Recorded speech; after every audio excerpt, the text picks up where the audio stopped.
Thank you. Thank you very much. Thank you. That's a good-looking group behind me. This group isn't too bad either. Very nice. Nice to be with you. Beautiful, right? Beautiful. Thank you very much. And thank you all for being here to support one of the most important pieces of legislation in the history of our country. And that's everybody saying that, virtually everybody. The one big, beautiful bill to secure our borders, turbocharge our economy, and bring back the American dream. That's what's happening too. It's met with tremendous approval and reception. And when we were thinking about doing it, we were going to break it down into 3, 4, 5, 6, or even 7 bills. And I said, let's make it one big, beautiful bill, Mike, right?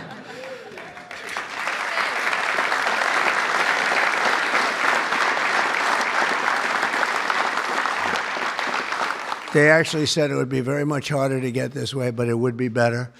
And the truth is, I think it worked out well because there's something for everybody, and I think in many ways much better. We're delighted to be joined by Secretaries Marco Rubio, Scott Bessent, Pete Hegseth, Doug Burgum, Doug Collins, Sean Duffy, Howard Lutnick, Linda McMahon, Brooke Rollins, Scott Turner, Chris Wright. Wow, that's a hell of a group. I think that's the biggest group of cabinet members. That's the biggest group of cabinet, and we're not finished yet because we have our great Attorney General Pam Bondi here, U.S. Trade Representative, and he's working around 24 hours. We have them one after another. Countries come. Everybody wants to be with us because we have the hottest country in the world. A year ago, we had a disaster on our hand. We had the coldest country, I think, by far. And now we have the hottest. The King of Saudi Arabia, when I was there, we brought back $5.1 trillion between Qatar, Saudi Arabia, and UAE. And all three said, great leaders, they all said to me the same thing. You know, it's amazing. In 4 months at that time, now it's getting to be close to 6. But in 4 months, they said, you have the hottest country anywhere in the world. It's not even close. And they thought we were dead a year before that. They said, I thought you were dead. The country was dead. And it was pretty close to it. But we have the hottest country in the world, so it's great. And Trade Representative Jamieson Greer is very busy because, where are you, Jamieson? Everybody wants to make a deal and have a part of it, right? I know you and Howard and Scott are working overtime, making deals with other countries. Remember a few months ago, the press was saying, do you really have anybody of any interest? Well, we just signed with China yesterday, right? Just signed with China. We have everybody. We're not going to make deals with everybody. Some we're just going to send them a letter, say, thank you very much. You're going to pay 25, 35, 45%. That's the easy way to do it. And my people don't want to do it that way. They want to do some of it, but they want to make more deals than I would do. But we're having some great deals. We have one coming up, maybe with India, very big one, where we're going to open up India. In the China deal, we're starting to open up China, things that never really could have happened. And the relationship with every country has been very good. And we also have OMB Director, who's very busy also, Russ Vogt. Thank you. Thank you, Russ.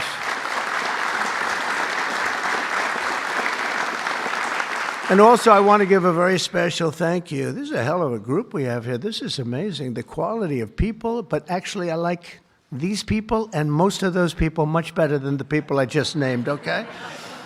But a very special thanks as well to Speaker Mike Johnson, who's a great, legendary guy. He's going to go down as a legend. A great friend of mine, a fantastic Senator, Roger Marshall, wherever you may be. Roger, thank you very much. Thank you. Bernie Moreno, great win Bernie had in Ohio. Bernie, great win. That was a tough race. They said that was not winnable, and he won by about 5 points, so that was pretty good. So much for not winnable. Mike Lee is here. Mike, hi, Mike. Thank you, Mike. Tim Sheehy, another tremendous win. Way to go, Tim. Young, handsome. That was another race that wasn't supposed to be able to be won. They said, well, we have a very young, handsome guy. I said, does that matter? Looks don't matter, do they, Mike? Looks. Anyway, great job. You can't help it. You can't help it. Great. That was a great race, along with Representatives Paul Gosar, Greg Murphy, Tom Kaine, Jen Kiggins, Rob Bresnahan, who's a, where is Rob? Stand up, Rob. Let me see you. Good. He's done a fantastic job. And Ryan McKenzie. Thank you, Ryan. Thank you all. That's great. It's a big group of people. We're here this afternoon to share the stories of an incredible group of patriots from across the nation whose future we are defending with the one big, beautiful bill. This is the ultimate codification of our agenda to, very simply, a phrase that's been used pretty well by me over the last 10 years, but maybe even before that, make America great again. Very simple, make America great again. When Joe Biden used to get up and say, we will stop this horrible MAGA. We're going to stop MAGA. We're going to fight it. I said, Joe, loosen up. It's called Make America Great Again. It's okay. Remember that he got up so angry. He was so angry. He said, make America great again. But we'll deliver a record tax cut, a record spending cut, a record investment in border security. We've done so well on the border. You know, last month, we had 0 people that crossed the border. 0.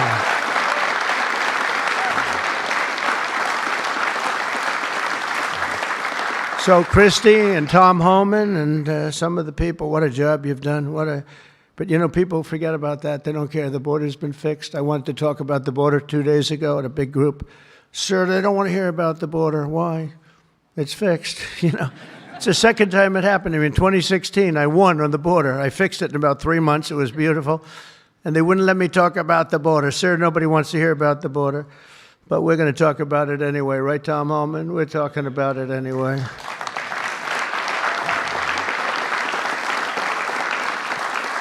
So we have a big number of dollars that's coming here because we want to keep it that way and we want to keep it fixed, and a record number of deportations. We're bringing criminals out by the thousands. Nobody can even imagine. They let people in that were murderers, 11,888 murderers, gang members, people from mental institutions and insane asylum. You know what that is? That's insane asylum. That's a mental institution on steroids. During the campaign, I talk about the late, great Hannibal Lecter. Do you know who that is, Hannibal Lecter? Silence of the Lambs. I'd talk about it and the fake news would go crazy. Why does he keep mentioning? Well, because we won in a landslide. That's why they don't want to have Hannibal in our midst. And the day I signed this bill into law, almost every major promise made in the 2024 campaign already will have become a promise kept. And that's very important. Promises made, promises kept.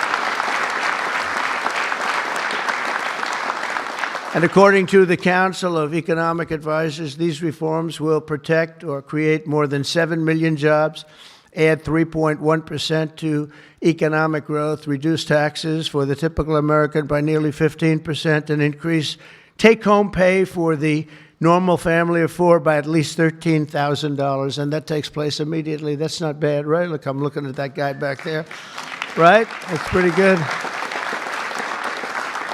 And if we had a person over at the Fed that would lower interest rates a little bit, that would be helpful too. It's hard to believe. This is on top of, you know, we have to fight this guy. He's not doing the job. Each point that he keeps it up is the equivalent of $300 billion. $300 billion. So if he lowered it to, it would save $600 billion. We have to work hard with cuts on that, right? That's a lot of cutting. And this guy could do it so easily. We don't have inflation. Well, we might have inflation. Yeah, and if you do, you raise the rate a little bit. That's okay. But we're going out because Biden gave us a lot of short-term debt. And given the short-term debt, he did us no favor. So I think what we'll do is we'll probably just extend the short-term debt and then go out, because I don't want to tie it up for 10 or 15 years at a high rate.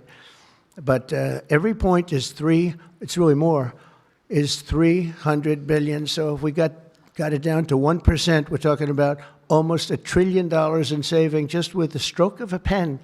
No work, no missing anything, just like an accounting situation. Oh, Doug Collins, I just see Doug. Did I mention you, Doug? I don't think so. I'm glad I saw you. I'm glad that somebody's going to be in big trouble with you. They didn't write your name down, Doug. Somebody's in, I got you. So we think of that, though. We save, and all you have to do, it's so simple. I'm explaining to this guy, and Biden extended him. That wasn't good. I'm explaining to him, you can do so much for our country. You could save $1 trillion just with a stroke of a pen. Just the utterance of a sentence that we're going to be cutting. It's a shame. It's a shame. We're one of the highest. We should be the lowest. You know, we're the United States of America. We'd have money coming in like at levels that they have never seen. I got a call the other day from the people in Congress because we're doing our bill. I didn't even tell you this, Mike, and they called. They said, there's something wrong with the numbers, sir. I said, what's wrong? I don't know. They're not balancing out. There's something really wrong. I said, is that a good thing or a bad thing? Well, we don't know. I said, what's the problem? We're taking in much more money than we have scheduled. I said, so far that sounds good. They said, how much is it? About $80 billion. I said, do me a favor, check the tariff line. They called me back an hour later. Sir, we've taken in $88 billion in tariffs. Isn't that a beautiful thing? $88 billion.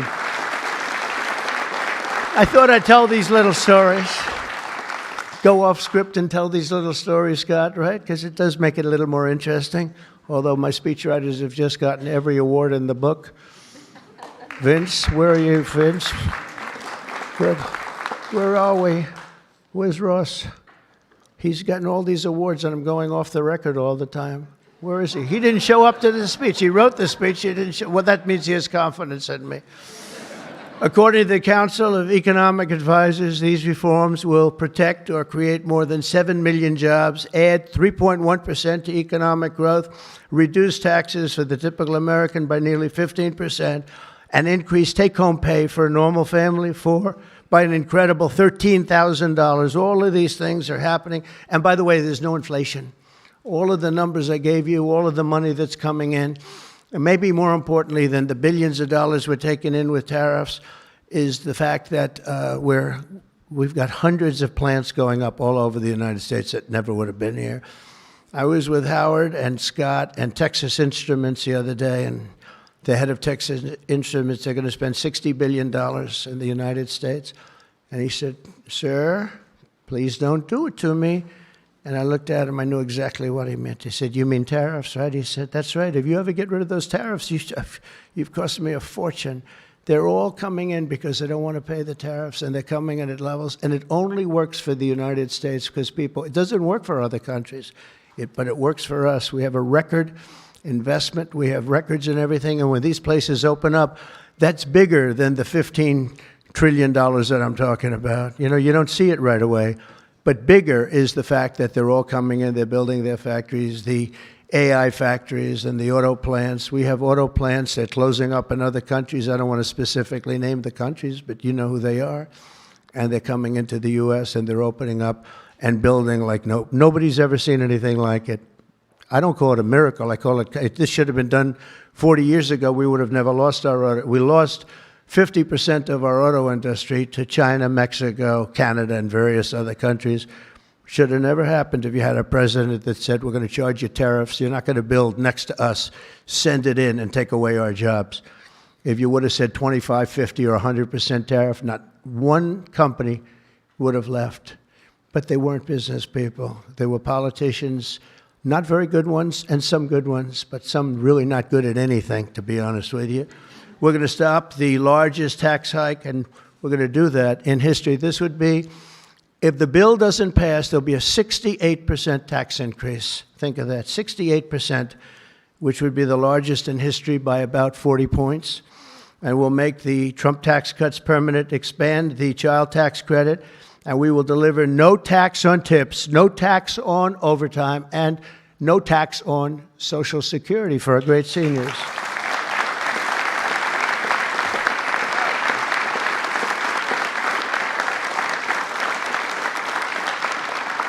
Among the countless citizens who will benefit from these tax cuts is Malachi Krzyzewski, a devoted mom and DoorDash driver from Ripon, Wisconsin, who uses her tip income to support her son. Just think of that, no tax on tips, and it was a very big problem. I was at a dinner in my beautiful building in Las Vegas, and unrelated to this, and I said, what's going on? I will never say good-looking waitress because looks don't matter anymore, you know, in our modern society. She happened to be beautiful, but I won't say that. I won't mention that. But nevertheless, a waitress came over, and I said, how are you doing? She said, not good, sir. Why? The government is killing me on tips. And she looked at me, she said, sir, there should be no tax on tips. I said, say it again. There should be no tax on tips. I said, that's the coolest thing I've ever heard. I walked outside, the press was there, as always, waiting for something bad to happen, hundreds of them. I said, ladies and gentlemen, please announce tonight there will be no tax on tips. And a legend was made. We won Nevada by so much. Republicans don't win Nevada. We won Nevada. So I want to thank that young, beautiful waitress. Thank you very much.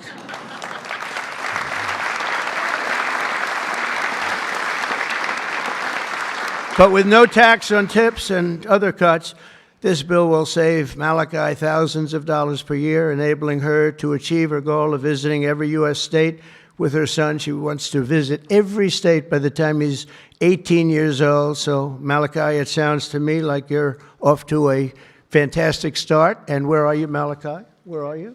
Congratulations. Great. That's good. Thank you.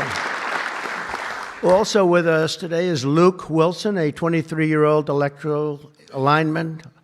He loves being an electrician, but in this case, the lineman. And these are guys that take big risk, and it's hard stuff. But if you know what you're doing, it's fine.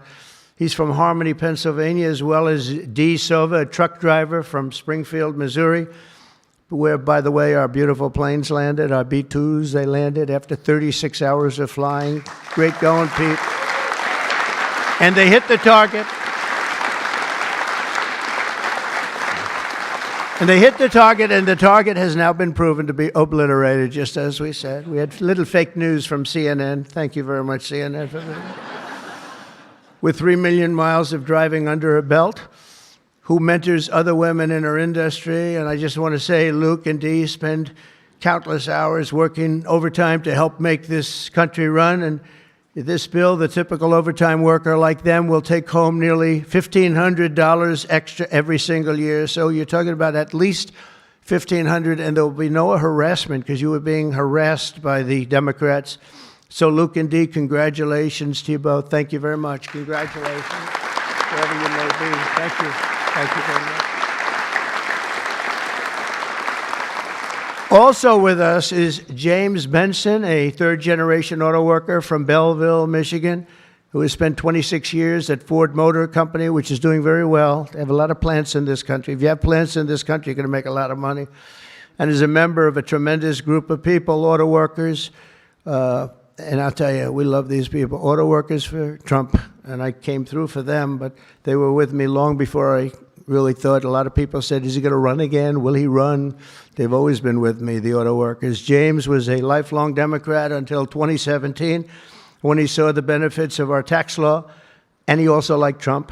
Now, sometimes they can like the law, but if they don't like the candidate, it's not going to matter, right? Is that right, Marco? Marco knows, because he has been one hell of a great Secretary of State, right? Stand up, Marco. Everybody respects Marco, right? True. Everybody respects him. Now we're delivering an even bigger win for the auto workers by making interest on car payments fully tax deductible. You know, that's something only rich people seem to have gotten. I said, you know, and that was my idea. It's pretty simple. But I said, you know, the rich people, they always looking for deductions. We want deductions. Linda, did I say, will you please stand up? Linda McMahon. So great. How much is Harvard going to be charged? How much are you asking for Harvard? Because they really have violated a lot of different caveats, haven't they? Huh? A lot, like a lot. They've been given $5 billion over the years. Can you imagine? And that's over a short number of years. That's just the beginning. They have $52 billion sitting in the bank, and they haven't been nice to our country. So I want to thank Linda McMahon, who's been really fantastic. But I said, on interest, I said, why couldn't we, if a car is made in the United States only, because otherwise we don't care if it's made someplace else, give the people that buy the car a deduction on the interest that they're paying to buy the car. And people said, what a great idea. It's so simple. It's like the paperclip. Somebody came up with the idea of a paperclip many years ago, 1817, and he became a very rich person. And everybody looked at it and said, why the hell didn't I think of that? But it's like the paperclip, but only if the car is made in America. Remember that, James. We're going to keep those Michigan auto factories roaring. And as you know, we won Michigan by a lot, Susie, right? We won Michigan by a big margin, and something that typically is not easy, but I think we've won it. I actually think we've won it 3 times in a row. So it's been a great state, but a big factor with the auto workers. They went with us very big, and I love them. The One Big Beautiful Bill will also be an incredible victory for American farmers, another group that we did great with, especially family farmers like James Cullifer of Virginia Beach. Our bill will provide 100% expensing so they can buy a new farm equipment. And by the way, the expensing is good for everybody, not just farmers. And it'll virtually eliminate the so-called estate tax or the death tax. So you have a farm, you leave it to your children. If you like the children, you leave it. If you don't worry about the details. No, some people don't want to leave them. They don't like their kids, you know? Anybody in here not liking their children, farmers? But if you like your kids, you want to leave it. And a lot of times what was happening before I got there, because I put this in the first tax bill, as you know, but people would die, they'd leave their farm. There was no cash, but there was value to the farm, sometimes good value. It's called real estate rich and cash poor. And the kids had no money, and they'd be foreclosed out by a bank. They'd borrow money to pay the estate tax. You don't have to pay estate tax anymore. That's pretty big stuff. So for the farmers and for others in small business, it's great. But James's family has been working the land for generations, and with this bill, we will ensure that family farms like his can stay in the family for many generations to come. Where's James? James, you around? Where's James? Yeah.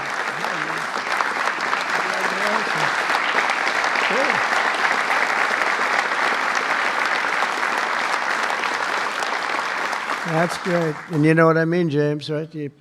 People pass away, they love their kids or whoever they're leaving, but they love their kids especially. And you won't have the family farmer anymore the long time because they were losing them to the banks, and they were losing them at record numbers. It's not going to happen anymore. There's no tax. We're also going to empower American parents by expanding opportunity scholarships to provide school choice. School choice is a big deal.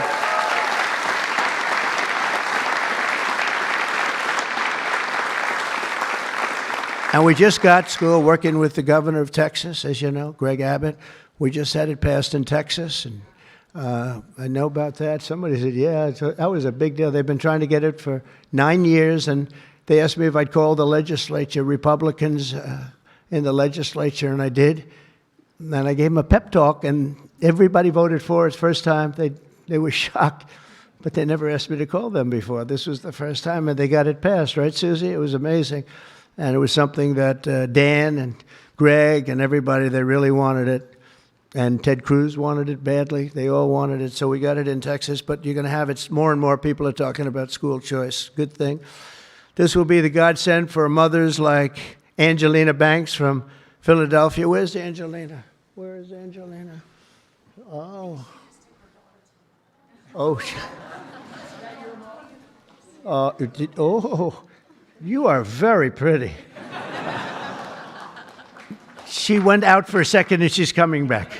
Okay? Where's Ange? Come on over here, Angelina. Oh, that's terrible. Oh, wow. How are you? I won't ask you where you've been, okay? I promise. But it's great to have you. It's great to have. I mentioned your name. I said, where's Angelina? He said, she'll be right back, sir. Thank you very much. Appreciate it. And Aubrey and Ava Jane, Angelina says the tax relief for childcare and education are a foundation for stability and dignity. I think those were your words, right? Stability and dignity, good words for her family. And with the One Big Beautiful Bill, we're delivering both, empowering hundreds of thousands of families to choose the public, private, charter, religious school, or the home school of their choice. And Angelina, thank you very much for being with us. Beautiful. Beautiful. So this bill will also be the single most important piece of border legislation ever to cross the floor of Congress. We will hire 3,000 new Border Patrol officers and 10,000 new ICE agents. And these people are great. I tell you what, I got to know a lot of them. And we have tremendous representation. They've been for me from day one. In fact, I shouldn't say this, but they endorsed me when I first ran, almost at the beginning. And they weren't sure if they were allowed to endorse me. And they said, we don't care, we're endorsing you. But they were great, and they've been my friends ever since. But think of that. So we're going to hire 3,000 new Border Patrol officers, 10,000 new ICE agents. And, you know, these ICE guys, they go into war zones, and they're tough, and they love our country. And if you're not going to be tough, you're not going to do well. But they are tough, and they'll break into a pack, and they call them a pack. Some of these packs come out of the jails of Venezuela. They come from places that you don't want to know about. They're gang members that have been all sent in here through Biden's open door stupid policy. The dumbest policy, I think, well, we have a lot of dumb policies, but the worst, I think, is open borders, where anybody comes into our country totally unvetted, totally unchecked. And they're drug dealers, and they're people that we don't want them. And they're murderers, you know, they're murderers. I told you, over 11,000 murderers. They're in here. 50% of those, by the way, murdered more than one person. And they came in, no check-in, no anything. It's so sad. What that man has done to this country, we should never forget it, okay? We should never, ever forget it. With that whole group of people, I don't even think it was him. He didn't believe in open borders. He didn't believe in men playing in women's sports or transgender for everybody. But what that group of people has done to this country will never, ever, I don't think we can ever allow history to forget it. What they've done to us is so sad. We're going to fully fund the final sections of Border Wall, impose a new remittance tax on money sent back to foreign countries, and dramatically increase deportations to a bare minimum of 1 million illegal aliens per year. And what we're doing is we're really going after the criminal aliens, of which we have plenty to work with. People say, well, that's a lot, isn't it? Well, remember, these countries are very smart. They're headed up by people I know. In almost all cases, they're very smart people, and they're people of great common sense. They're not sending their good people out. They're sending the bad people out, and they put them into caravans. I think I came up with that name, but somebody did. It's a great name, a caravan. Thousands, and sometimes as many as 30,000 people walking right into our country. Again, last month we had none. Think of that. It's almost, people say it's almost impossible. But they come in, and at a minimum, they're not people that work very hard. They're people that are on welfare. They don't want them. They don't want them. They give them to us. It's incredible what's happened, and it's so sad to see. It's so sad. It could make you just sick to your stomach when you think about it. I was going to say it could make you cry, but I like to pretend I never cry. I don't want to be a crier, but it makes you sick to think of what they did. What they did to us is just sick. And guys, if we didn't have a Tom Homan, and if we didn't have some of the guys that we have working so hard and dangerously, the country wouldn't stand a chance. But we're getting them out, not as fast as they came in, because they came in and you'd see hundreds of thousands pour into our country in a day. But we're getting them out. And here today is Angel Dad Joe Abraham, the Angel Moms and Angel Dads. These are incredible people. They lost their precious 20-year-old daughter, Katie, in a hit and run after she was struck by an illegal alien from Guatemala. Katie was stopped at a traffic light, rear-ended, full force, going 60, 70 miles an hour right into the back of her car while she stopped. And she died immediately. And her killer, I think you could really say the killer, fled the scene. And Joe, we will end this invasion once and for all, and we're always going to remember the memory of Katie, that beautiful, beautiful 20-year-old daughter of yours. Where's Joe? Is she around here? Joe? Come here, Joe. Come here.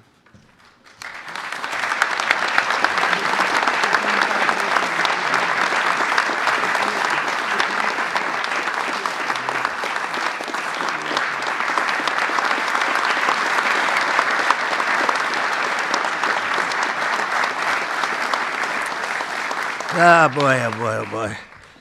Thank you, Jeff, very much. Also with us is Sarah Stewart from Kerrville, Texas, who lost her brother to the fentanyl epidemic that has inundated her small town. Our bill provides billions and billions of dollars to stop fentanyl and other illicit narcotics.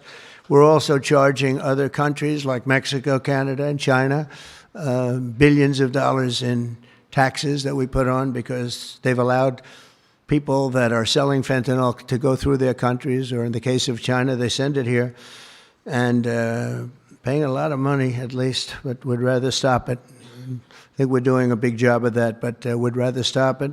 And other illicit narcotics pouring across the border and stealing more American lives. And thank you. Sarah will not rest until that fight is done. We're going to get that fight done. Sarah Stewart is where?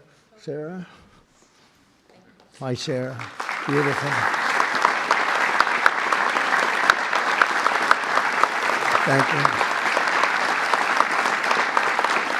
Good guy, huh? Yeah. I can see that. I also want to thank the president of the National Border Patrol. His name is Paul Perez. He's been with me from the beginning. And Brandon before him. These are great people. I've gotten very friendly with some of these people from Border Patrol and ICE because I'd call them once every 2 or 3 days. How we doing? How we doing? How we doing? If you remember, Kamala was the border czar. And in 4 years, she never made one call to Paul or Brandon or anybody else. And I'd like to have Paul come up, say a couple of words. If you're here, Paul. Where are you, Paul? Oh, there you are. Go ahead, Paul. President Trump made promises that he's kept. Now it's time for Congress to back him up. We need to end the chaotic and recklessness that Biden allowed into this country. The millions of people that are out there, we're going to get with this big, beautiful bill. We've got the funding, we've got the technology, we need everything in that bill to get it done so that no more families are victimized. And those that have victimized families, we can go get them out with ICE. Our officers and agents are not afraid. We're ready to take this fight to them, and we've been so because of President Trump's leadership. Thank you, sir.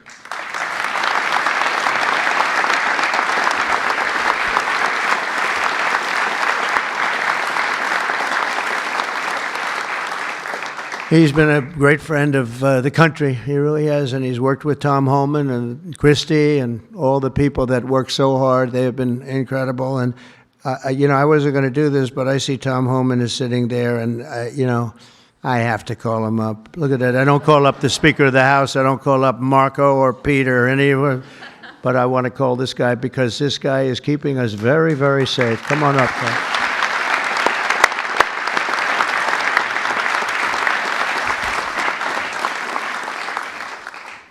Well, look, I think this issue of the big, beautiful bill should be nonpartisan. I don't know what the hell's the matter with everybody up in Congress? People are dying every day. ICE is arresting 3 times as many criminals that the Biden administration did. We're taking public safety threats and national security threats off the street every single day. But we got over 600,000 illegal aliens with criminal histories walking the streets of this country. We got less than 5,000 deportation officers. This should be a no-brainer. The more resources we get, if we get this bill passed, we got more agents on the road. We buy more beds, we get more transportation flights. More agents means more bad guys arrested, taken off the streets of this country every single day. Every day we arrest a public safety threat or national security threat. This makes this country much safer. Who the hell would be against that? And I get irritated, I get pissed off because I'm sick of meeting angel moms and dads. You want to talk about family separation? They buried their children. So I've done this since 1984. I've worked for 6 different presidents. No one has had the success of the Trump administration. We got the most secure border in the history of this nation today.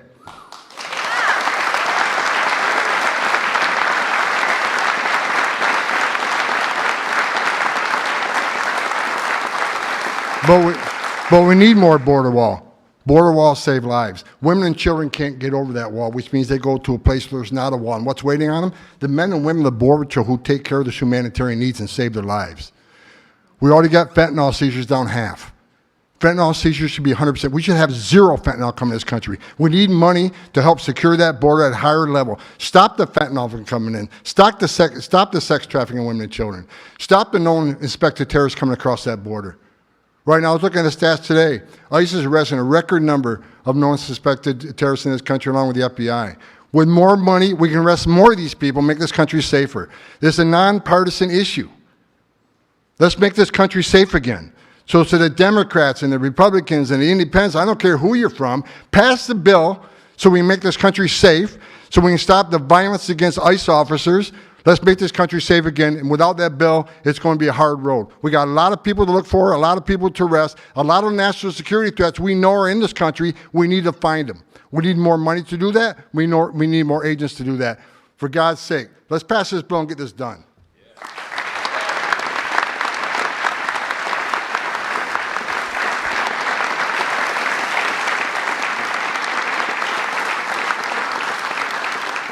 He got so angry he didn't even shake my hand or look at me. Just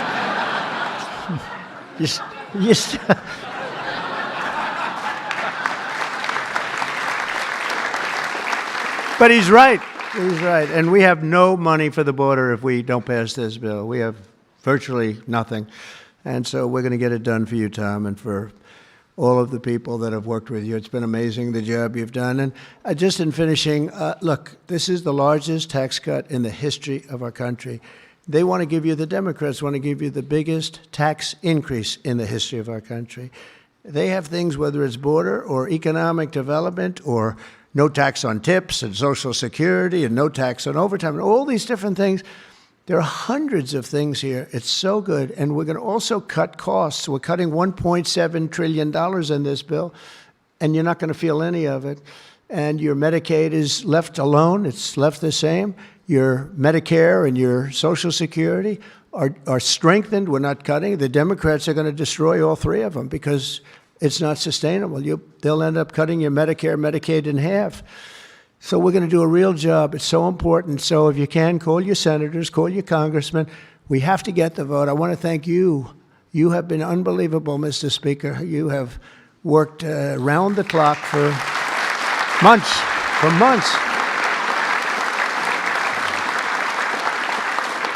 And, you know, I shouldn't say this, but we don't want to have grandstanders where one or two people raise their vote. We vote no.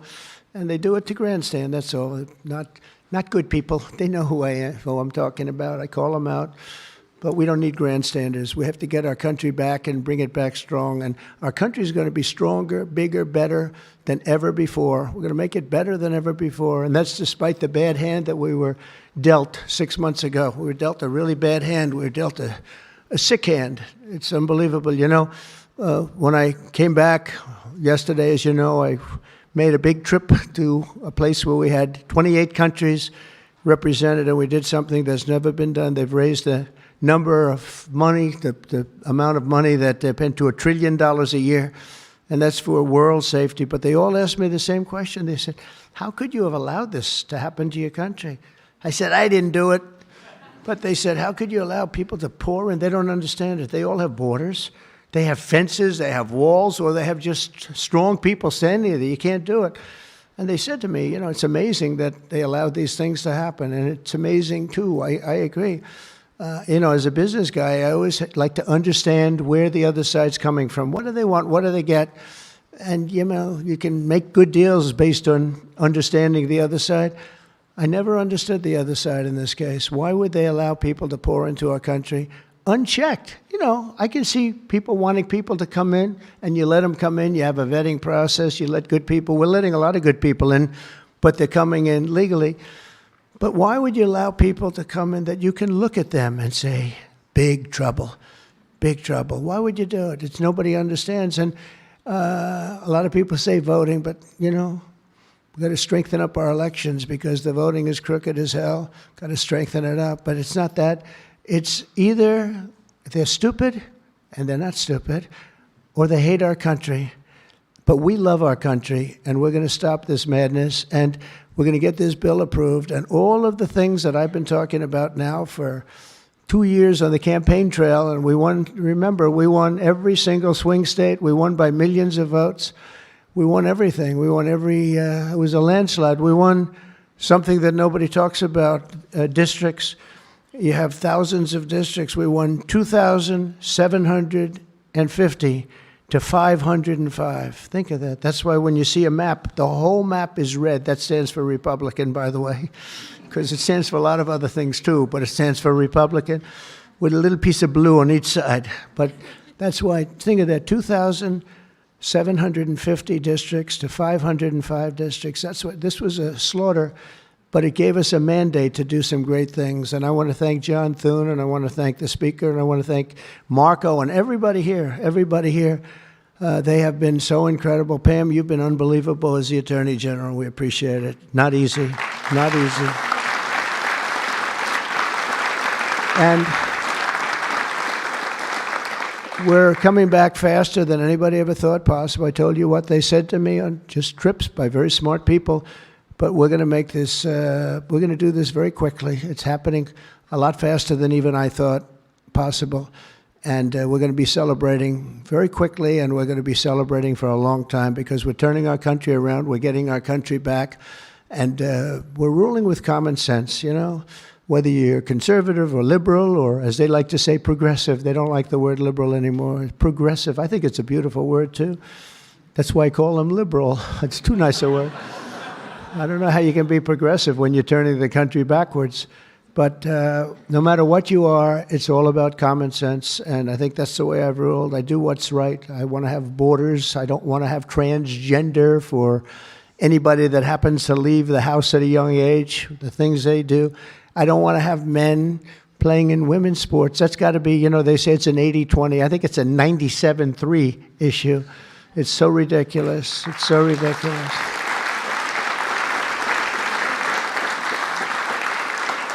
There was a long-distance race the other day, or at least reasonably recently, and they had a top man and they had top woman, but it was a woman's race, and the man entered. He happened to be transitioned. Isn't that lovely? And he entered the race, and he beat the champion woman by 5 hours and 14 seconds. 5 hours, that's a lot. Think of it, you're waiting 5 hours for your beautiful daughter to come in. Come on, baby, let's go. You can do it. He won by 5 hours and 14 seconds. It is crazy, and it's so demeaning, and they don't want to change. I see it the other day. Guys like Schumer, our great Palestinian senator, this guy, no, he's changed. He used to like Jewish people. Now he's totally against Jewish people. It's the most incredible transformation I think I've ever seen. But who would allow this to happen? In other sports, the same thing. Try the weightlifting numbers someday. You want to see some big differences. In a million years, the women will never catch these numbers. It's not going to happen. And it's very demeaning to women, and I don't like it when it's demeaning to women. So we're turning the country around fast. We love you all. Thank you very much, and good luck. Thank you.